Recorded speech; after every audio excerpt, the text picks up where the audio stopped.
Hey everybody, it's me, Grimcat, and we are back for more Dungeons of Dreadmor. In the game, auto-saved and instantly wigged out. This is a Samdi. Samdi never let a small matter of death get in the way of having a good time. Well, we killed him again.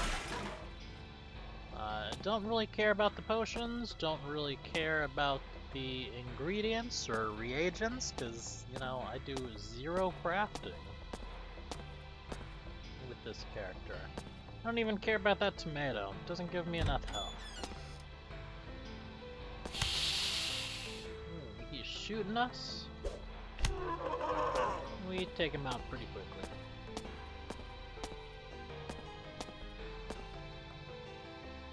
We will pick that up, although I believe this bolt will actually crash the game.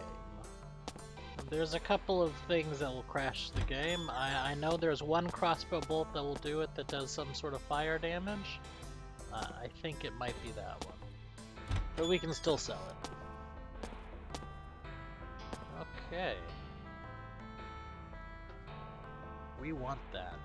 Alright, this is a little puzzle. I cannot step onto a square that has the lightning flashing on it, or else it deals damage to me, warps me back to the beginning.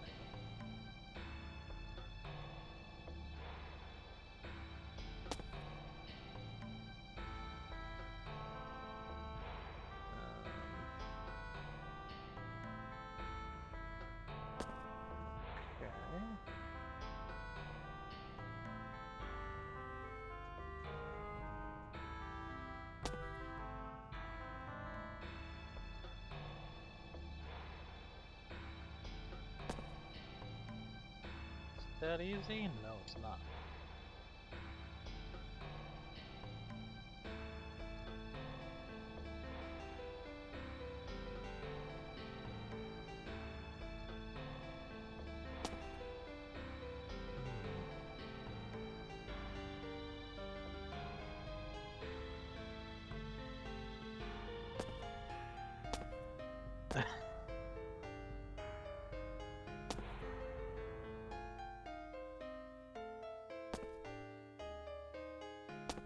Alright.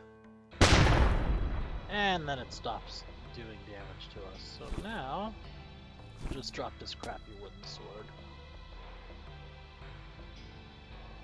Doesn't matter into which hand goes which, but now we're using a cat o' nine tails and a dagger with Urite, the Swami of fungi. Conniver was one of those guys who didn't throw weapons that are supposed to be thrown. Might explain why he never lived long. It is studded with moss. It makes fun of Dwarf Fortress a lot. That's where that studded with moss kind of comes from. If you get the reference, you'll get the reference. If not, you should look up Dwarf Fortress.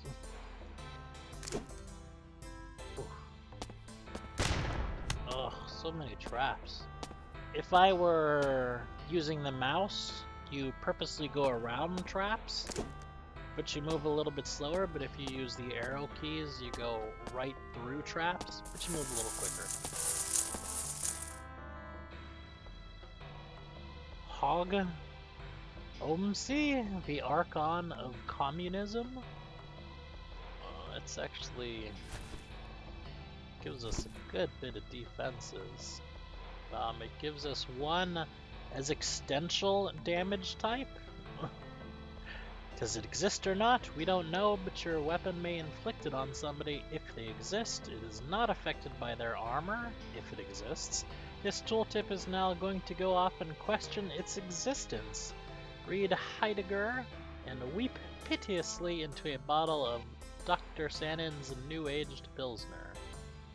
It gives us an extra pierce resist, -2 nimbleness, -2 magic power, 4 block, 2 armor absorption, and -10 sneakiness.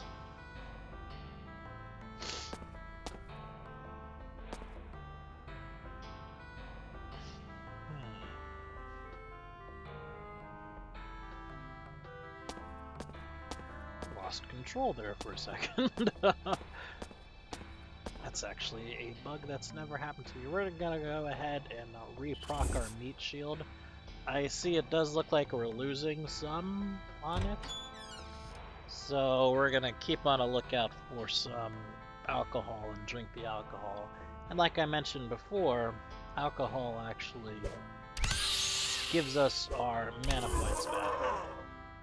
Due to our sweet find skill, which just popped up, we got another yellow gummy diggle for free.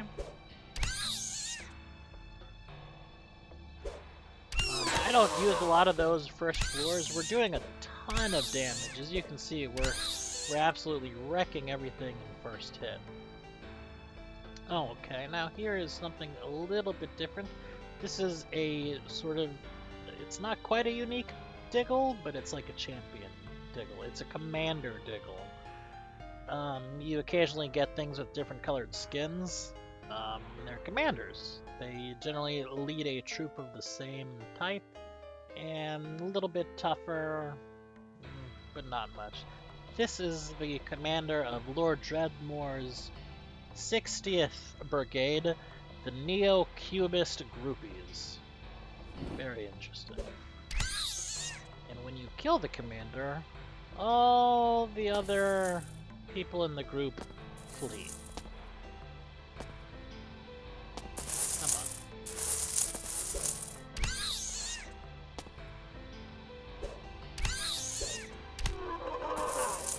Let's see. Probably we will pick up the fishy pie.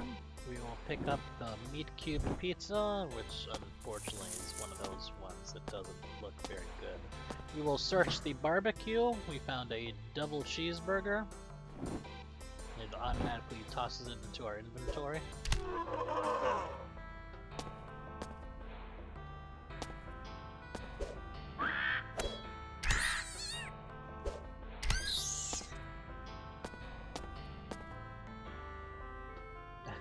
Dungeon Health and Safety poster. It's a DHS poster about hygiene. All monsters which require latrines must wash the appendages used to clean their waste extraction orifices before returning to patrol or else. Oh, these are bathrooms. Gross.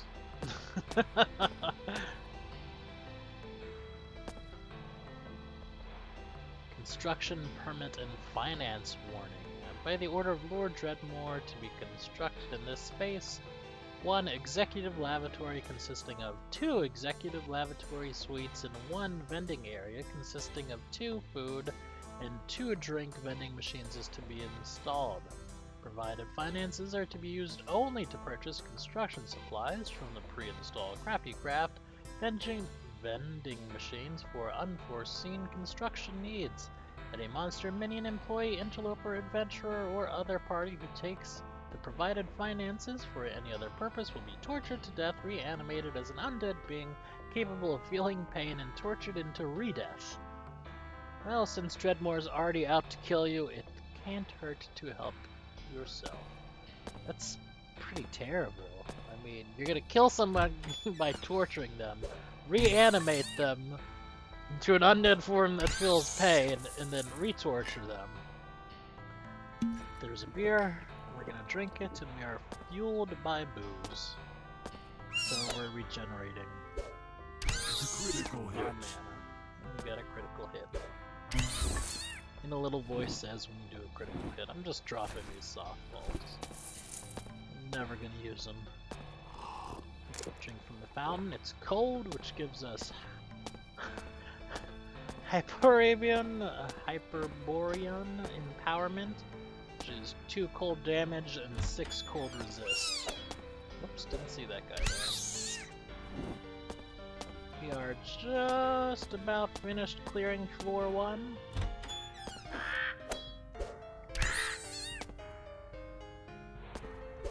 It's a critical hit.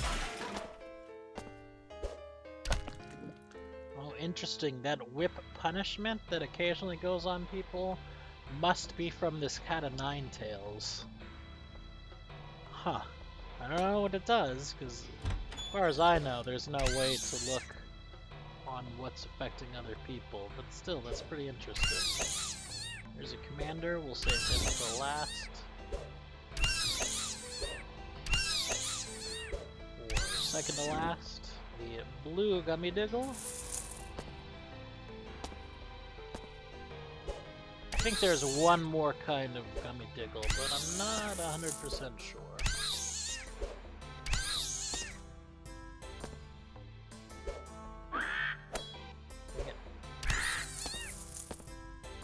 A bolt of doubt. And a terrifying latrine stall. Latrine stall.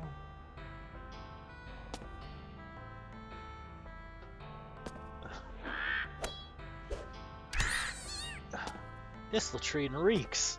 Someone has been working a dark and terrible magic in there.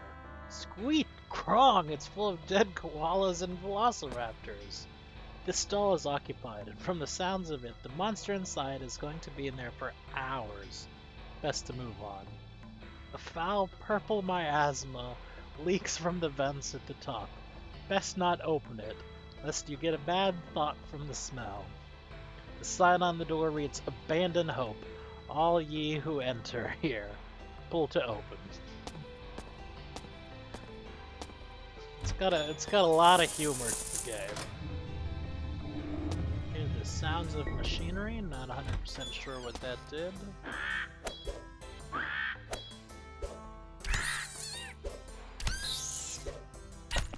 Like I mentioned before, we're pretty powerful. Those don't actually do anything, they're just scenery bits. But still, I kinda like the scenery bits. Okay. You pick up those rooms in this type of room. Pop them down in whatever order you wish. Pull the lever, and it becomes a different type of vending machine. Now here's something interesting that I probably won't get into, but there's mystical graffiti that you can read. You kind of got to write it down because you can't transfer or anything like that. Well, you can enter your pocket dimension, type that password in, and it takes you to a unique sort of level. The level's not always balanced or anything, so I'm going to try to avoid that, at least for right now. But it's pretty interesting. You can get some cool loot that way. We are now Conan the Librarian. And the thing that we're going to learn is...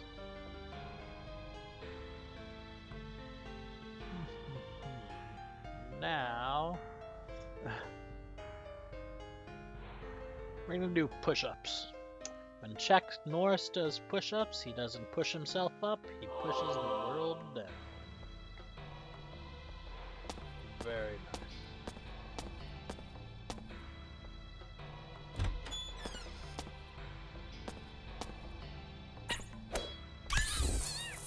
Ooh, another gummy diggle.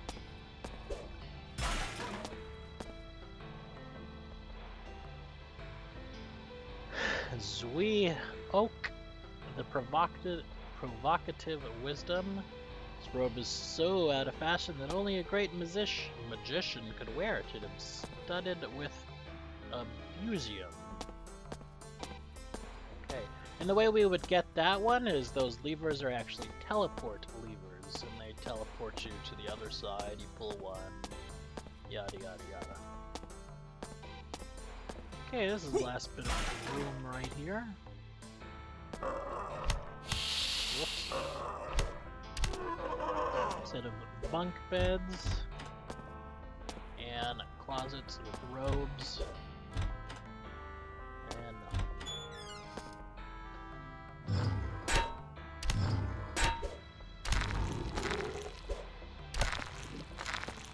and we found some lutefisk.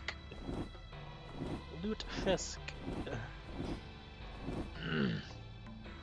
A traditional Norwegian fish product was invented by the Vikings as an easier way of instilling fear into their enemies then raiding and pillaging. It is traditionally inflicted upon young Norwegians by their grandparents, and it is described by one famous author as the world's largest chunk of flap. There is a lutefisk god in this game, and you can give the lutefisk god chunks of lutefisk in the hopes of getting a super awesome artifact. But it takes a lot. We will take that mushroom. We will take the last color of Digglegummy. Critical hit. Victory push-ups. We killed something and we are doing victory push-ups, which gives us 2 more burliness, 2 more damage, and 2 more health regeneration. So, yeah, that's pretty awesome. Probably take a hit right here. We'll go ahead and recast our meat shield. And we will look for some stairways down. All in all, this was an alright first floor, nothing really exciting. There was a monster zoo on it, but other than that, nothing really unique to it. Okay. First monster we see is a skull golem. It's a living pile of skulls created through the unholy union of the darkest necromantic arts and a powerful industrial-grade adhesive. We do pretty good damage too, but we are no longer one-hitting thing. Here's an undead Aethernaut. Just some dead guy in a suit. And he must have some resistances, because we are not doing anywhere near the damage we were doing to the other things. Come on. Oh boy. Already the Baron. The Baron is going to make sure you have a good time whether you like it or not. This monster is trying to kill you. We're going to go ahead and cast Flesh Boar on him, which does a little bit of damage but also does damage over time to it. Hit him, and then when he hits us, he teleports out. So he's a little bit annoying. I think he's must be right through this door? Yes. Hit him. He cast a spell on us, which he's related to. This is very, very general information, so you know. Baron Samedi is a god in voodoo religion, and he's closely tied with like Mardi Gras and things like that. He has a good time, as well as being tied to the undead. And so his spell gives us various alcohol-related effects, which if you drink too much alcohol in the game, bad things happen. And we have alcohol poisoning, which does some bad things to us. It's pretty interesting. He teleported twice, that's a bit odd. But we're actually doing really good damage, and we got to level up just from the kill. And I think we're going to spec this into... We're going to go further down this warrior training tree for a bit. You lift! Bro, do you even lift? Yes, you lift. Makes us do more damage, take more hits. That's what the thing is. And the Baron's hat, stats are not very impressive, but it has an additional quality that occasionally it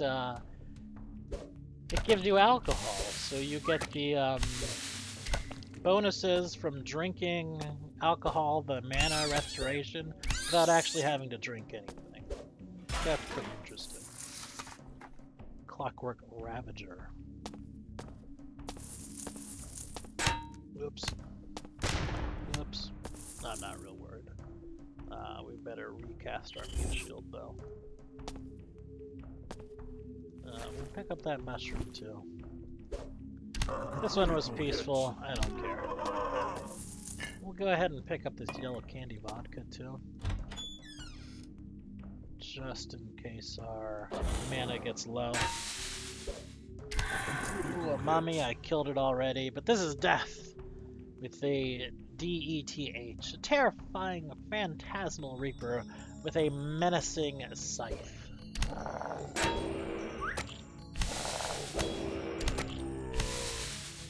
A Toxiblobby. It's a particularly revolting blob of animated slime. We're doing victory push-ups. This is actually very, very dangerous. This is part of the Diggle Adventuring team, which is just a regular monster. It doesn't sound like it. You see it's got 4 stacks of radial Diggle buff. We actually have a stack of radial Diggle buff. It's a buff. It casts it. As many dead enemies are around, is as many stacks of it that the creature gets. We don't do the same thing. We only get 1 stack of it. But so he gets stack of it, 4 stacks of it in this case. Each one increases his damage by 4 and then his dodge chance by 4. So this can be a very dangerous enemy. I'm not worried about it right now with only 4 stacks. But for example, if it were in a monster zoo, and I killed, say, 40 or 50 more monsters before it came around, then it could have been really dangerous, and it can be hard to notice it as well. Because, you know, it kind of blends in.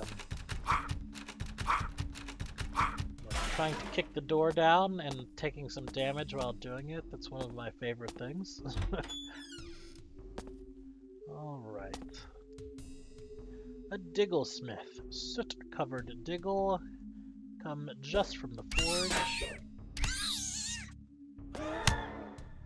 And these are whites.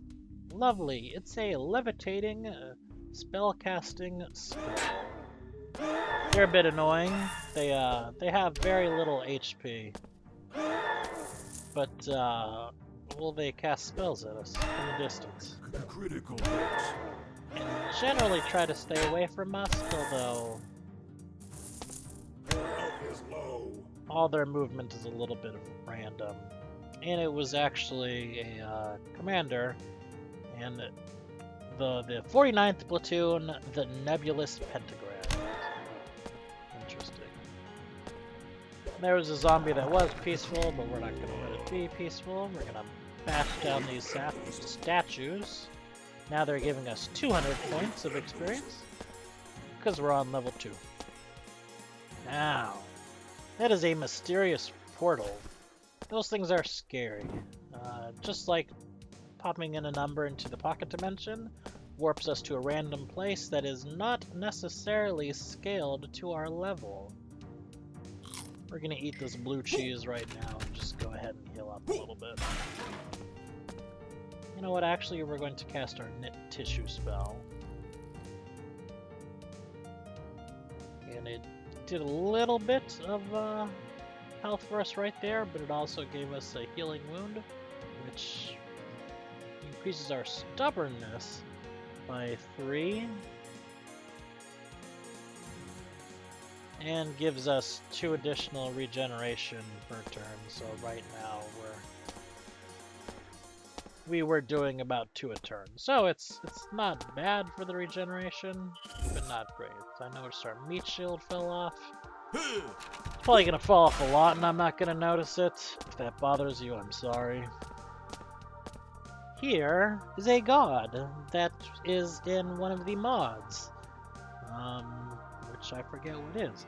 We can pray to the god and he gives us buffs. This one kind of sucks, but we're going to take him anyway. Pray to the god of the hive, Kelton, one of many. He gives us blessings of Kelton.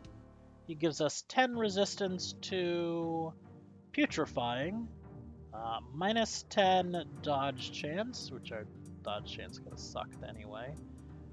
Minus 10 enemy dodge reduction, 2 trap sight radius and 2 visual sight radius.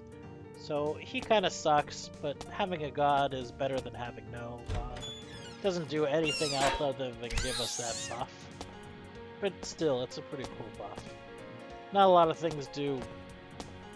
That's not true. It's hard to say ever what kind of thing does what kind of damage. Because sometimes it's a bit random. Here is a big old monster zoo. As you may be able to tell by the change in the music. We're going to use this Infernal Wand to see what it does. We're going to cast it on this unique Digglesmith. It radiated past ourselves, starting at us, gave us infernal empowerment. We're on fire, which is bad. So we're going to walk away from the fire. We are going to eat a dire sandwich.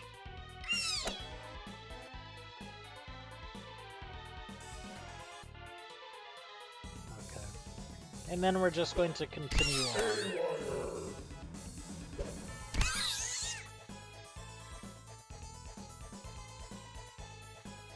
Okay, that you see those little purple thingies there? That's the other thing that the god does. And that's actually a good thing. Those are thaumites.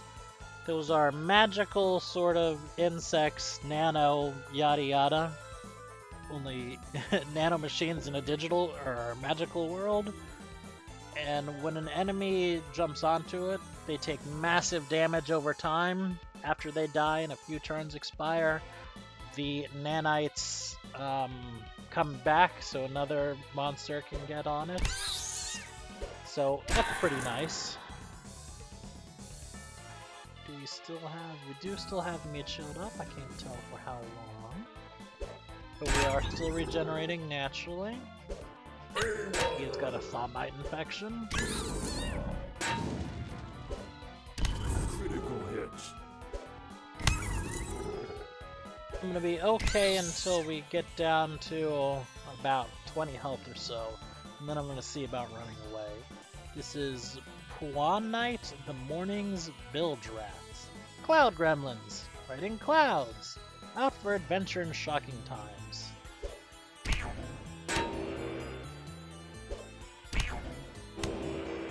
He hits hard. We got 3 stacks of Berserker's Rage on us. He countered us, but we blocked it. We are still on fire. We're not actually taking damage from us, but whatever. Here's a mummy.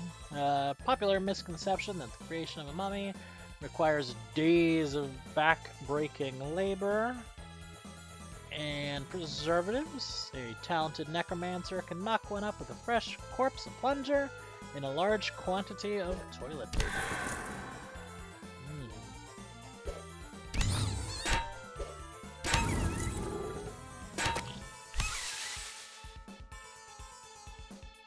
Oh, I didn't even see him there and passed a turn. That was a Diggle Chef. Diggle Farmers.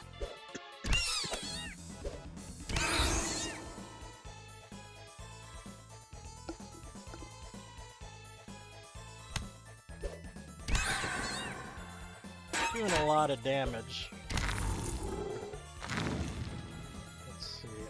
Meat shield has run out. We will recast it. This is a ectoplasmic accession. This thing creeped out of some crack between the dimensions.